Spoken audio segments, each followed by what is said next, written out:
Hai semua, Assalamualaikum warahmatullahi wabarakatuh. Kembali lagi di channel YouTuber Timor Leste. Di video kali ini saya akan menceritakan atau mengisahkan pertama kali kami dari Los Palos berinteraksi dengan teman-teman dari Same yang akan berangkat sama-sama ke Jawa. Kemudian saat pertama kali saya dan teman-teman naik kapal, kemudian saat pertama kali kami masuk ke kota Surabaya. Semuanya akan saya bahas di sini. Teman-teman nonton terus videonya sampai selesai ya. Namun sebelumnya saya mau mengucapkan syukur alhamdulillah teman-teman yang masih support saya sampai saat ini.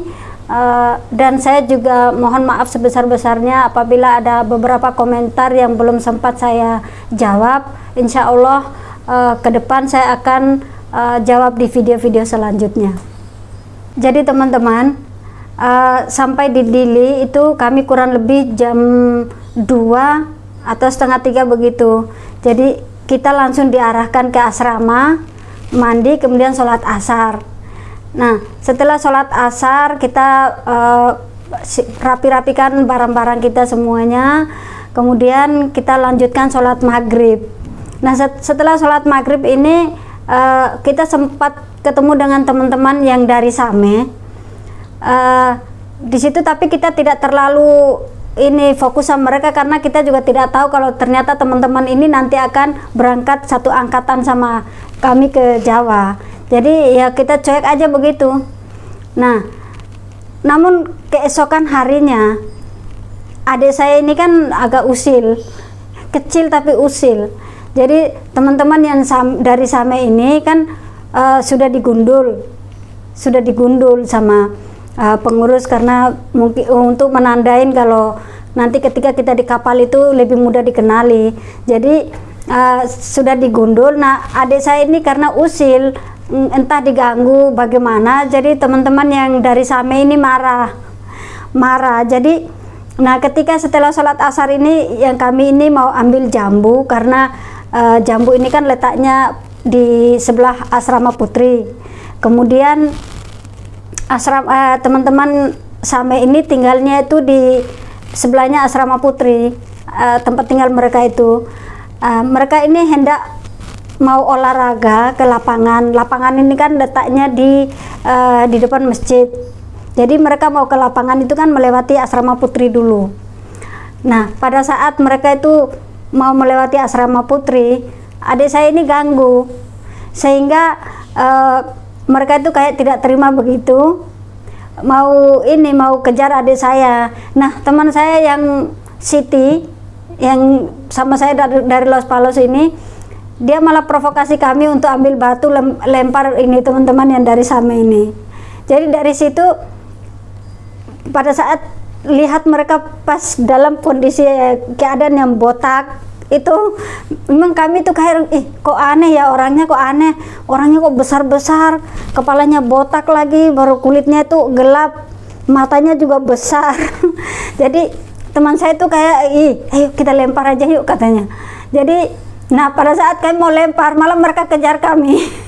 Jadi kami tuh nggak jadi ambil jambu juga, kami juga akhirnya lari, nggak jadi ambil jambu. Nah, setelah itu teman-teman yang dari Same ini mereka melanjutkan ke lapangan main bola. Pada saat mereka main bola, mereka mereka main bareng sama kakak saya juga, saudara sepupu saya juga. Jadi ketika mereka main bola ini, mereka itu kagum lihat saudara sepupu saya ini. Loh, itu mereka bilangnya pada saat sudah sampai di sini kan memang sudah baru saling kenal. Kemudian kita satu sekolahan, jadi ada teman-teman tuh mereka cerita, katanya dulu itu memang ketika pertama kali ketemu sama kami di Dili itu mereka itu juga jengkel karena itu tadi adik saya itu usilin mereka. Kemudian mereka itu jengkel akhirnya, dan mereka itu di situ cerita bahwa katanya wah kakaknya yang itu temannya yang dari Los Palos itu loh, yang besar itu loh, itu pintar sekali main bola katanya.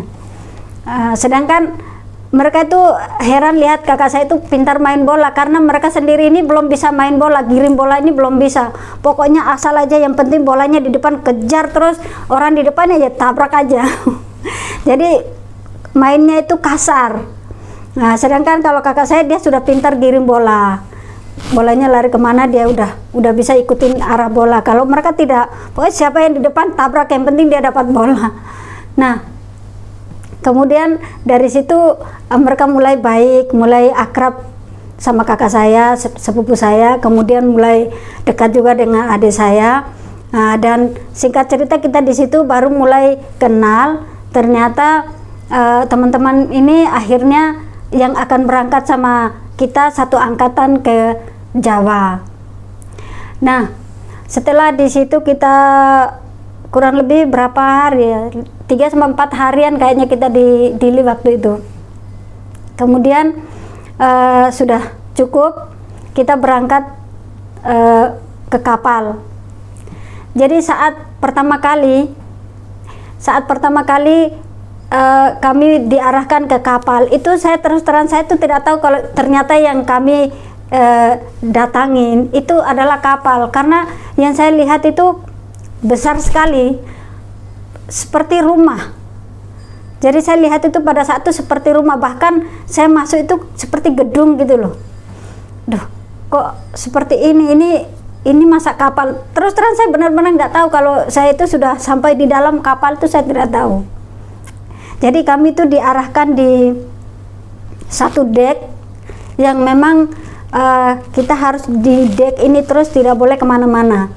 Yang putri tapi kami satu tempat, cuman beda-beda. Putri di kamar di sebelah sini, putra di sebelah sini, tapi kan terbuka ya kalau di kelas ekonomi seperti apa kapalnya kan.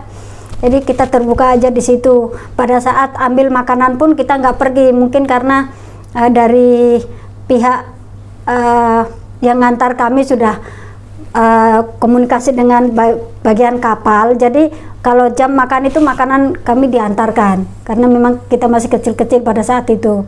Jadi yang putri ini benar-benar tidak boleh kemana-mana. Sholat asar di situ, maghrib di situ, isya di situ, semuanya di situ.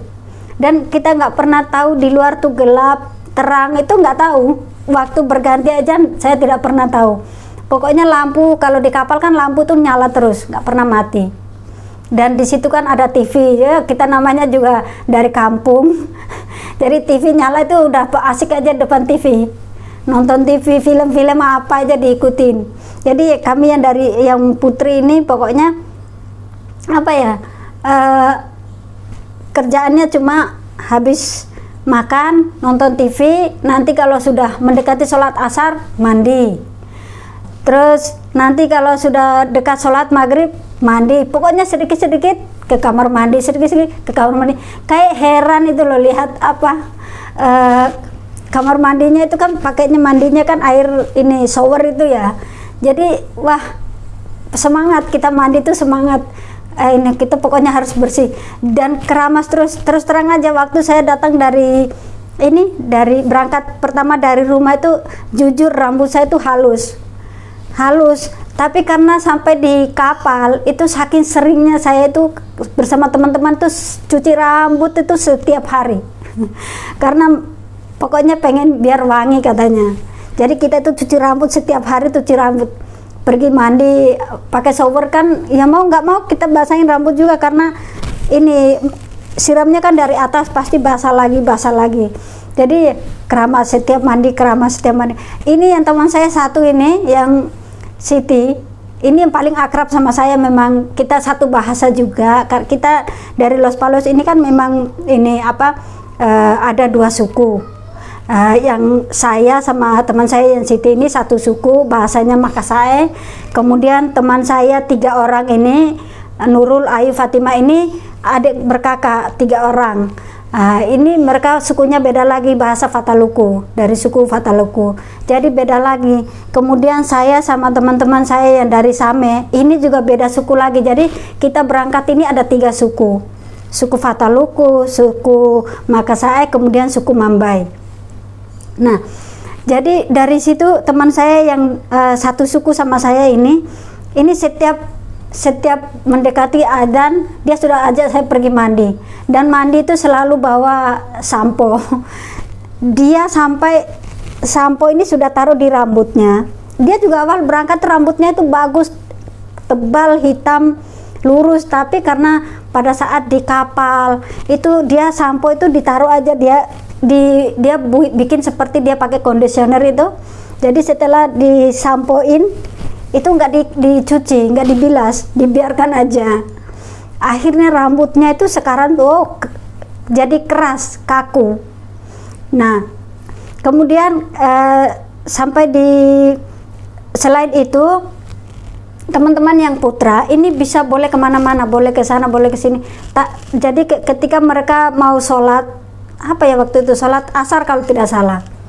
Ketika sholat asar, mereka ini kan pergi ke masjid sholat, kan di dek atas ya kalau mau sholat.